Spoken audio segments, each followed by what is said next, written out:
아멘. 감사합니다. 자, 우리 옆 사람과 함께 인사하겠습니다. 내가 있는 곳이 선교지입니다. 네, 오늘 말씀의 제목은 신앙 발판 6번째, 하나님의 선교지입니다. 오늘 성경 본문에 나와 있는 사도행 18장 1절에 4절에 브리스길라와 아굴라 부부가 어떻게 선교했습니까? 어떻게 로마를 복음화했습니까? 자신의 업과 자신이 있는 현장을 통하여서 로마 복음화를 한 것입니다. 그래서 오늘 우리 모든 성도님들이 나의 선교를 붙잡고 여러분이 세계 복음화의 참된 주역으로 서게 되기를 주의 이름으로 축복합니다. 오늘 사회를 우리 김동현 집사님이 이렇게 했는데, 우리가 이렇게 오후 예배 시간에는 통역과 같이 지금 맞춰 보기 위해서 항상 예배 전에 부기역자실에 통역할 사람 또 사회할 사람이 이렇게 모이게 됩니다. 이제 김동현 집사님 왔는데 오늘 여러분 앞에 보셨죠? 양복을 이렇게 딱 입고 오니까 막 얼마나 이렇게 멋진지. 그래서 정말 그런 이야기를 했습니다. 이렇게 새 신랑 같다고 그런 이야기를 했는데,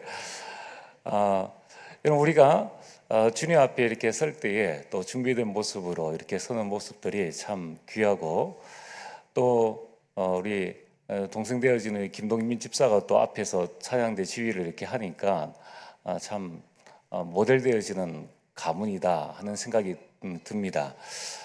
우리 모든 성도님들이 가문이 또 가정이 그러한 복음의 명문 가문 되어지길 주의 이름으로 축복합니다. 지금 우리 교회 이 시간 이후에 이제 또 예비 중직자 훈련이 진행되어집니다. 그래서 이제 몇 가지 조금 아주 이게 간단한 미션을 이렇게 내줬는데, 이게 주일 오전 오후 메시지, 수요예배 메시지, 금요예배 메시지를 듣고 레마 기도 제목 실천상을 쓰고, 그다음에 우리 기도 수첩에 나와 있는 그 기도 수첩을 읽고 거기에 이제 제목과 이제 성경 본문, 그리고 그 기도 수첩을 읽고 오늘의 말씀 기도 전도 이렇게 쓰고 하루에 성경 3장 읽기, 그 기도 수첩에 보면 다 나와 있지 않습니까? 성경 3장 읽기, 그리고 이 성경 묵상이 있는데 한 주에 한 구절입니다. 지난주에는 창세기 1장 28절 그 말씀인데 그 말씀을 한번 적어보라고 이렇게 했습니다. 그래서 매주 사진을 찍어서 올리도록 이렇게 했는데 아마 새로운 도전이지 않겠나 싶은 생각을 합니다. 그래서 들려오는 이야기로는 이제 이미 중직을 받으신 분들은 우리 때는 그런 거 없었는데 하시는 분들이, 그러면서 이제 지금 훈련 받으시는 분들 중에 좀 더 일찍 받을 걸, 이런 훈련을 안 받고 이렇게 하면은 좀 더 일찍 받을 걸이라고 말씀하시는 분들이 계신데, 하나님의 정확한 시간표와 때에 우리를 세우십니다. 그래서 훈련 안 받고 서신 분들은 또 그런 때가 필요하니까 그렇게 하시고, 또 훈련 받으시는 분들은 그런 과정이 필요하니까 하나님께서 하시는 것 아닌가. 조금 힘들지만 안 하다가 하다 보면은 조금 힘들 수 있어요. 그러나 우리가 이 부분은 반드시 내 것으로 만들어야 됩니다. 그래야지만 우리 다음 세대에 정확한 언약을 전달할 수 있다는 것입니다. 자, 그래서 여러분들이 매주 주신 하나님의 말씀을 늘 마음속에 붙잡으시길 바랍니다. 여러분 이번 한 주간에 이번 주 강단 메시지처럼 이 말씀 묵상의 즐거움, 우리의 모든 기준은 하나님의 말씀입니다. 그래서 여러분이 말씀 붙잡고 이 말씀을 묵상하는 그 즐거움을 반드시 이렇게 누려보시길 바랍니다. 말씀 붙잡고 묵상할 때 어떤 일들이 일어납니까? 문제가 오면은 답이 보여요. 그리고 그 답을 찾아내는, 처음에는 막 당황스럽고 힘들지만은 계속 말씀을 이렇게 묵상하다 보면은 그 가운데에서 답이 보이게 됩니다. 그리고 여러분들의 갈등이 있지 않습니까? 처음에는 원망하고 불평하고 왜 이런 일이 생겼느냐, 하나님께 대한 불신앙도 생기고 사람에 대한 원망도 생기다가 이제 말씀을 계속 묵상해 보면은 이게 내가 갱신하면 되겠구나 하는 게 보여집니다. 그걸 뭐 억지로 할 수는 없지 않습니까? 그런데 그게 실제적으로 느껴지고 보여지는 거예요. 그러다가 우리가 생각지 못한 큰 어려움들이 오게 됩니다. 그때에 말씀만 묵상했는데 그 말씀 속에서 내가 가야 될 길이 보여지고 이게 위기가 아니고 기회구나. 그래서 도전하게 된다는 것입니다. 그래서 이번 주간에 여러분들이 이러한 하나님의 말씀을 믿는 것, 예수 그리스도를 믿는 것이 가장 중요한 하나님의 일입니다. 그리고 우리는 아무것도 한 것 없는데 하나님께서 우리를 은혜로 의롭다 칭해 주셨는 거예요. 그래서 하나님이 나를 의롭다 칭해 주신 것은 하나님이 우리에게 주신 복이죠. 우리는 뭘 하면 됩니까? 이신칭의 행복을 날마다 누려나가는 거예요. 참 즐겁지 않습니까? 세상 사람들은 로또에 당첨되면은, 로또 복권에 당첨되면은 얼마나 기뻐하고 행복해합니까? 물론 그것도 좋은 일이지만은, 그러나 우리가 나는 한 것 없는데 내가 이 삶 저주에서 해결되어지고 나의 과거, 미래, 오늘이 사단의 그 침범을 받지 않고 오직 그 과거가 발판되어지는 그 축복들을 이신칭의로 말미암아 우리가 누리게 된다는 거예요. 이 이신칭의의 행복을 여러분들이 한 주간 계속 누리시면서 신앙생활에 속지 않는 한 주간 되어지기를 주의 이름 축복합니다. 자, 여러분들이 이러한 삶을 살게 되면은 오늘 서론을 한번 띄워주시기 바랍니다. 세계 복음화는 이게 먼 곳에 있는 게 아니구나. 237 복음화와 5천 종족 복음화는 내가 있는 곳에서 시작하는구나 하는 것을 알게 됩니다. 디모데전서 2장 4절에 하나님의 소원은 모든 사람이 구원을 받으며 진리를 아는 데 이르기를 원하시는 거예요. 그런데 이 모든 사람인데 내 주변에 있는 사람을 하나님께서 누구에게 붙이셨습니까? 나에게 붙이셨다는 거예요. 그래서 여러분, 나로부터 내 주변의 사람으로부터 세계복음화가 시작되어집니다.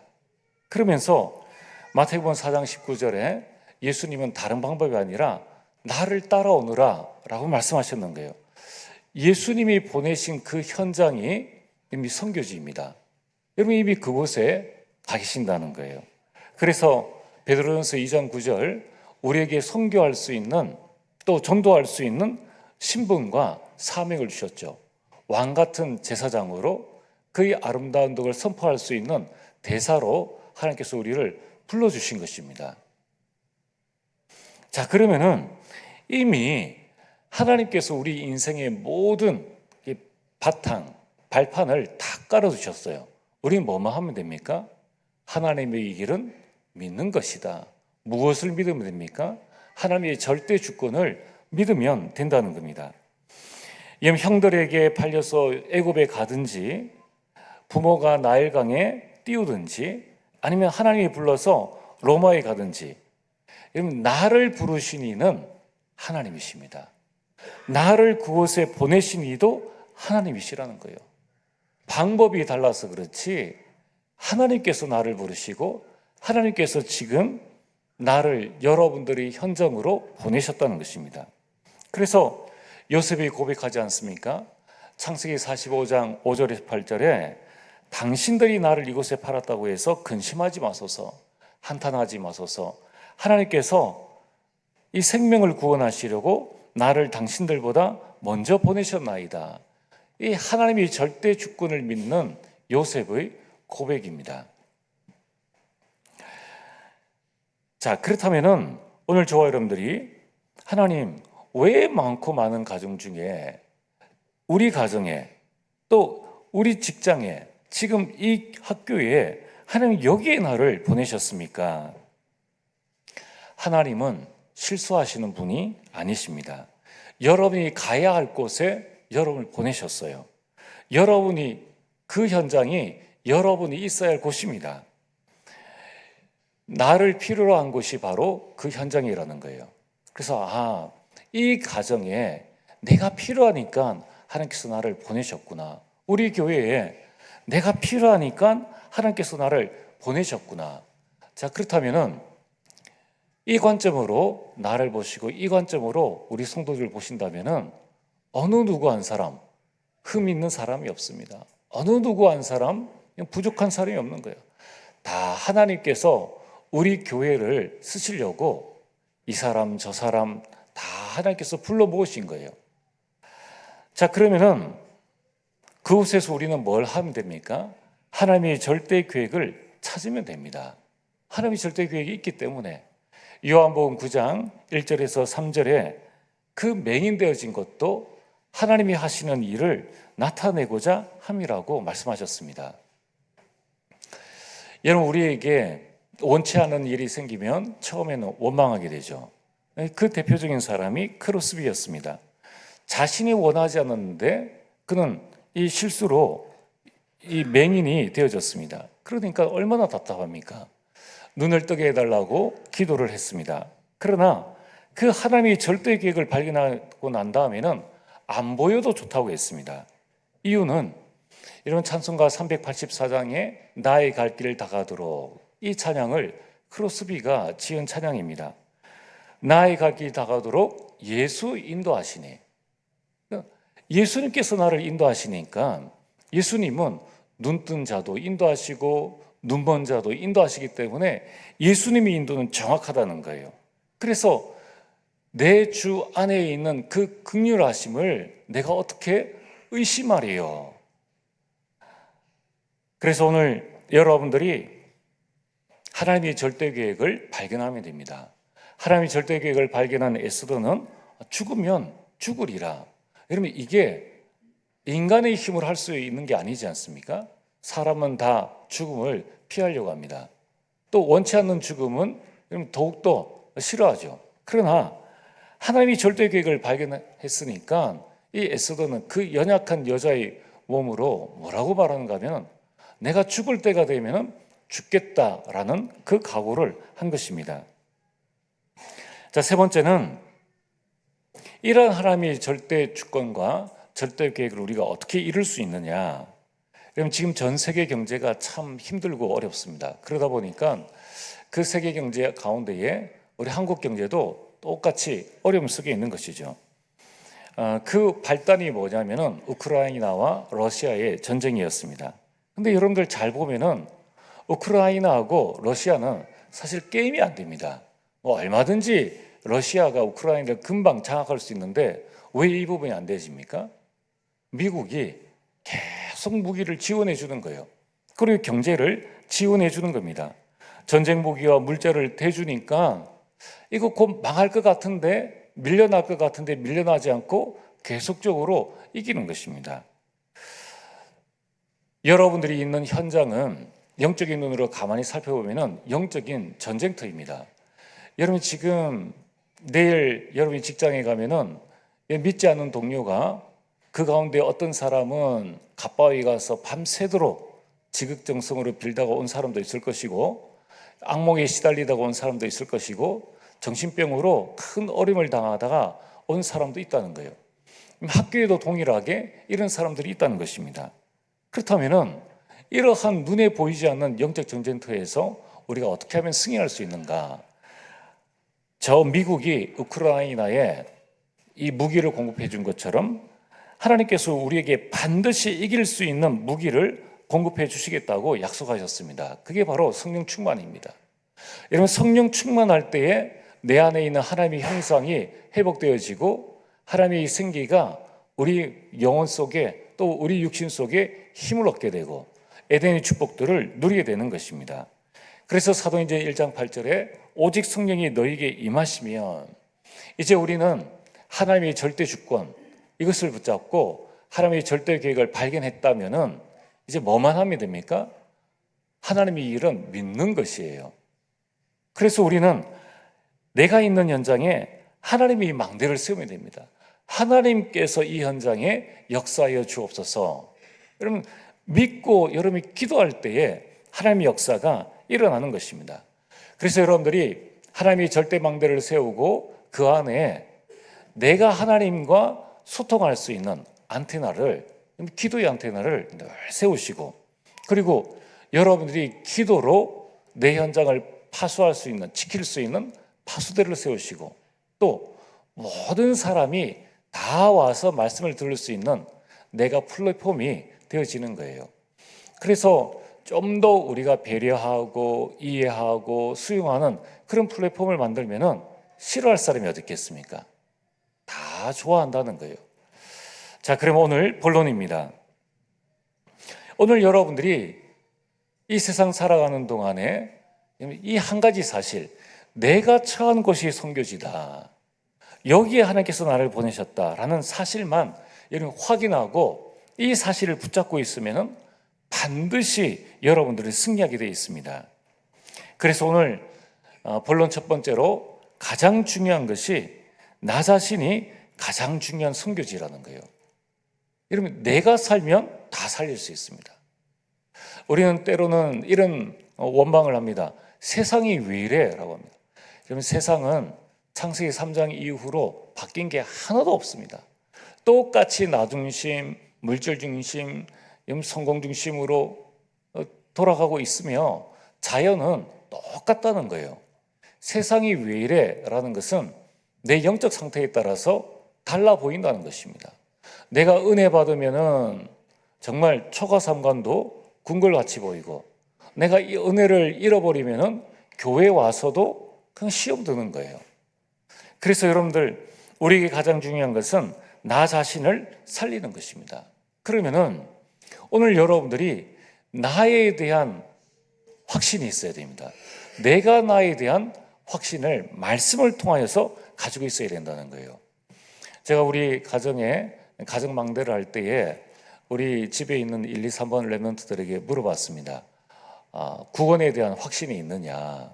그럼 그 구원에 대한 확신의 근거가 뭐냐라고 제가 물어봤습니다. 그러니까 1, 2, 3번 다 내가 오늘 죽어도 예수님 믿고 있으니까 천국 갈 수 있다라고 이야기를 하더라고요. 그러면은 그 구원의 근거가 뭐냐는 거예요. 그게 하나님의 말씀이라는 것입니다. 오늘 우리 감정이 구원의 근거가 아니라는 거예요. 이처럼 여러분들이 나는 누구다, 나는 어떤 사람이다 라는 것에 대한 이런 확신이 있어야 됩니다. 성경에 말씀하셨지 않습니까? 고린도전서 3장 16절에 너희 몸이 하나님의 성전인 것과 하나님의 성령이 너희 안에 계시는 것을 알지 못하느냐. 여러분, 나는 구원받은 하나님의 자녀라는 거예요. 근거가 뭡니까? 하나님의 말씀이라는 거예요.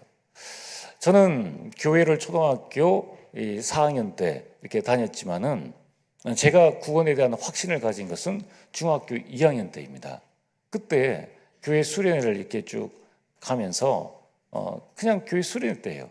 그때에 기도를 하면서 어떤 말씀이 제 마음속에 들어왔는가 하면은 요한복음 1장 12절 영접하는 자, 곧 그 이름을 믿는 자들에게는 하나님의 자녀가 되는 권세를 주셨으니. 예전에는 그냥 우리가 우스갯소리로 그런 얘기 하지 않습니까? 수련회 가서 이렇게 목이 많이 쉬면은 이렇게 은혜를 받았다, 뭐 성령 충만 받았다, 이렇게 이제 말하는 거예요.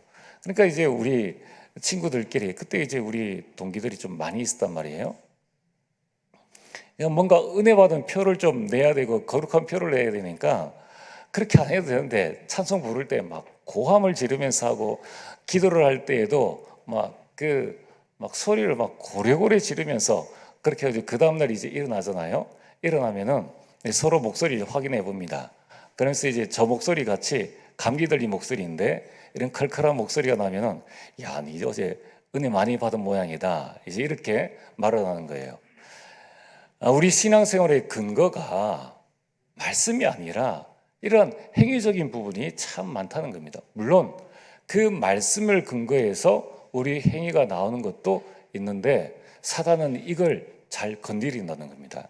그래서 오늘 여러분들이 나에 대한 확신, 고린도후서 5장 17절에 예수 그리스도 안에서 우리는 새로운 피조물이라는 거예요. 이전 것은 지나갔으니 보라 새 것이 되었도다. 여러분이 매일매일 아침 일어났을 때에 어제와 다른 나를 고백을 해야 됩니다. 그래, 나는 오늘 그리스도 예수 안에서 나는 새로운 피조물이라. 이전 것, 어제까지의 실수, 연약함 다 지나갔으니까 오늘 내가 새로 시작하자. 그러면 이러한 영적 상태를 만들어 가야 합니다. 또한 우리는 나 자신에 대한 해답이 있어야 합니다. 과거 내가 왜 그랬지? 왜 이런 문제가 생겼지? 또 오늘 나는 왜 이럴까? 또 나는 미래에 왜 이런 염려 걱정들이 참 많이 있을까? 여기에 대한 해답이 있어야 한다는 거예요. 그 해답을 말씀에서 찾아야 됩니다. 여러분이 말씀에서 나의 과거, 오늘, 미래가 보여져야 합니다. 바울은 요한복음 20장 24절에 나의 달려갈 길과 주 예수께 받은 사명 곧 은혜의 복음 증거하는 일을 마치려 하면은 내 생명조차도 귀한 것으로 여기지 아니하노라 라고 말씀했습니다. 그래서 이 언약을 붙잡은 바울은 사도행전 19장 21절에 로마도 보아야 하리라 가이사 앞에 서야 하리라 이런 말씀을 통하여서 자신에 대한 모든 해답을 얻었습니다. 자, 오늘 여러분들은 나에 대한 해답이 있어야 되는 거예요. 하나님께서 왜 나를 우리 가정에 보내셨는가? 왜 나를 이러한 이 만남을 왜 부모와 자녀의 만남을 허락해 주셨는가? 왜 우리 가문에 나를 보내주셨는가? 그렇다면은 이제 여러분들이 말씀을 붙잡고 삶 집중 속으로 아침, 점심, 저녁으로 여러분들이 집중해서 말씀 묵상을 통해 답을 발견해서 나를 살려야 합니다. 이게 선교의 가장 첫 번째 길이라는 것입니다. 두 번째는 여러분 어떤 현장이 선교지입니까? 내 가정이 선교지라는 거예요. 여러분 우리는 이제 5월을 지나서 6월을 맞이하고 있습니다. 5월이 가정의 달이라고 하지 않습니까? 가만히 살펴보면은 이 야곱이 어떻게 세계복음을 했는가? 이러면 아브라함, 이삭, 야곱, 요셉 이렇게 하나님은 모든 사람에게 세계복음의 언약을 주셨는데 그 세계복음의 언약이 어떻게 성취되어졌는가를 가만히 살펴보면은 가정을 통하여서 이 세계복음화가 이루어졌습니다. 그래서 여러분 우리의 가정, 내 가정은 세계 선교의 발판이라는 거예요. 전도의 발판이 나 자신이라면은 세계 선교의 최고 발판은 가정입니다. 그래서 여러분 이 가족과 가정은 이 복음 공동체가 되어야 합니다. 여러분들 우리가 조금만 마음을 딱 모아가지고 그래 우리가 복음 공동체로 하나가 되자. 자녀와 부모가 또 부부가 함께 좀 우리 연약함과 부족함을 내어놓고 요 하나로 되려고 하는 이 부분에 힘을 합치면은 가정만큼 축복된 현장이 없어요. 그렇지 않습니까? 가족만큼 힘이 되는 그런 사람들은 없습니다. 이제는 가문이 힘을 모아서 한 명의 선교사를 파송할 수 있죠. 지금 우리나라의 초창기에 많은 선교사님들의 가정이 그 선교사님 다음 때를 이어서 그 가문이 우리나라에 또 선교사로 오고 또 한 나라를 담당했던 것을 보게 됩니다. 오늘 여러분들이 기도하시길 바랍니다. 하나님, 우리 한 가정을 통해서 가문이 복음화되어지게 하시고 우리 가문이 한 명의 선교사를 파송할 수 있을 만큼 그리고 한 나라를 담당할 수 있을 만큼 하나님 우리에게 은혜를 주옵소서. 여러분 이 부분은 너무나 중요한 부분입니다. 여러분 세 번째는 여러분이 가는 모든 현장이 선교지입니다. 여러분 사실 복음 없는 모든 현장이 선교지이죠. 그래서 여러분 절대 서두르지 말고 그 현장, 여러분의 현장 속에 복음의 망대를 세우면 됩니다. 여러분이 그곳에서 복음의 망대를 세우고 내가 거기에서 복음이 누려지는 것이 되어진다면은 그것은 그 현장의 흑암에 영향받지 않는다는 거예요. 자, 여러분들이 직장에 갔는데 막 짜증이 납니까? 그거는 그 현장에 흑암의 세력이 눌려 있다는 거예요. 자, 우리 랩런트들이 학교를 갔습니다. 학교에 갔는데 집에서 밥 잘 먹고 학교 갔는데 괜히 막 짜증이 나고 공부하기 싫고 그게 성령의 역사겠습니까? 그게 사단의 역사인 거예요. 제가 대학 다닐 때 집에서 밥 잘 먹고 말씀 딱 붙잡고 학교에 딱 들어갔는데 이제 그 경대 후문부터 이게 쭉 걸어가지 않습니까? 근데 정말 이 후문 딱 들어갈 때까지는 괜찮은데 후문 들어가서 이제 걸어가는데 괜히 제 마음속에 아무 일도 없었어요. 어느 누구를 만난 것도 없는데 막 짜증이 나고 불평이 나고 뭔가 막 그런 게 생기는 겁니다. 그래서 제가 곰곰이 생각을 했어요. 이게 왜 그런가? 나는 지금 아무런 변화도 없고 나는 건강한 상태이고 나는 밥 잘 먹고 왔고 부모님께 감사하는 이런 생활인데 아니 왜 여기 와서 이렇게 짜증이 날까? 그걸 이제 세밀히 살펴보니까 그 당시에 이제 학생운동 말기지 않습니까? 그러니까 뭐 그 당시에 뭐 학생회 해봤자 이 부조리도 많고 부정부패도 많고 뭐 데모하면서도 본인들은 정작 뭐 그런 사람들이 많은 거예요. 그러니까 이 학교 흑암에 가득 이렇게 눌려 있다는 것을 제가 보게 되었습니다. 아, 이게 흑암의 역사구나. 그래서 먼저 강한 자를 결박하라고 말씀하셨구나. 이러면 가정에 들어가면 막 짜증이 납니까? 제가 짜증 날 때가 언제가 하면은 가정에 이렇게 들어가서 짜증이 날 때는 제 자신이 성령 충만하지 못할 때지 다른 이유는 없는 거예요. 여러분들이 직장 가고 학교 가고 지역에서 살고 있는데 막 불평이 생기고 이상하게 교회 왔는데 내가 막 은혜가 안 되어진다. 그게 성령의 역사가 아닌 것은 맞죠. 그러면은 무슨 역사입니까? 왜 교회 왔는데 말씀이 안 들려지고 짜증이 납니까? 분명히 내가 있는 곳이 선교지인데 왜 내가 내 현장에서 자꾸 이 불평이 생겨나냐는 거예요.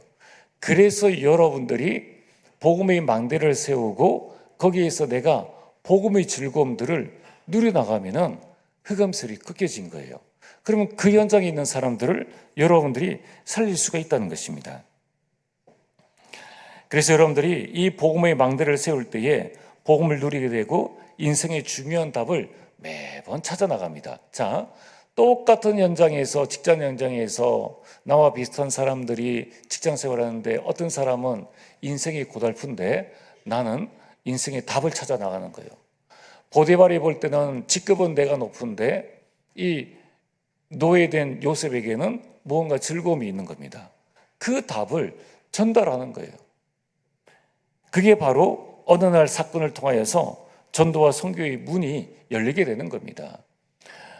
요셉이 감옥에서 복음을 누리고 복음의 망대를 세우고 복음을 누리고 있는데 전혀 이 요셉이 생각도 못한 바로 왕에게 사건이 생겨가지고 그가 해몽할 수 없는 꿈을 꾸게 된 것이죠. 그게 전도의 문이 되었고 선교의 문이 되어진 것입니다. 오늘 우리가 내가 있는 현장이 선교지임을 알고 그곳에 복음의 망대를 세우고 내가 복음을 누리고 있으면은 구원받을 자들에게 사건이 생기게 되는 거예요. 그러면은 내가 그 현장에서 누린 복음을 전하면 되는 것입니다. 자, 오늘 결론입니다. 그래서 우리에게 중요한 것은 무엇입니까? 여러분, 내가 있는 현장이 선교지이다. 내가 내 현장을 살릴 선교사다라는 사실을 깨닫고 여러분들이 보좌화의 축복을 누리시면 됩니다. 여러분, 나를 보좌화하시고 나의 업을 보좌화하시고 현장을 보좌화하면 된다는 거예요. 보좌화한다는 말이 뭡니까?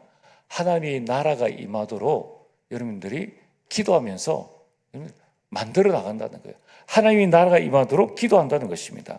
그러면은 현장에 있는 나에게 전무후무응답이 임하게 됩니다. 현장에 있는 여러분의 업에 전무후무응답이 이제 임하게 되는 거예요. 남이 받지 못한 그런 응답을 받게 됩니다. 그러면 그때 어떻게 되어집니까? 남들이 볼 때에 저 사람은 왜 저래? 똑같은 환경에서 똑같이 일하는데 내가 받을 수 없는 응답을 저 사람들이 받고 있는 거예요. 그걸 보고 증인이라고 이야기를 합니다. 그래서 내 현장은 다시 복음화가 되어지는 것입니다. 자, 오늘 여러분이 내가 있는 곳이 선교지이다. 하나님께서 나를 선교사로 파송하셨다. 그래서 여러분들이 나와 우리 가정과 나의 모든 현장을 선교지임을 알고 보좌하는 축복을 누리게 되기를 주의 이름으로 축복합니다. 전능하신 아버지 하나님 참으로 감사를 드립니다. 하나님께서 나를 보내신 그 현장이 선교지임을 알고 하나님의 절대 주권을 믿고 그 현장에 하나님의 절대 계획을 발견하고 이제 하나님의 망대를 세워 증인으로 굳게 서는 주의 백성들 되게 하여 주시옵소서. 그래서 그 현장에 답을 찾는 자들에게 이 복음으로 답을 전하는 참된 증인으로 설 수 있도록 우리 모든 주의 백성들을 축복하여 주옵소서. 예수님 이름으로 기도리옵나이다. 아멘.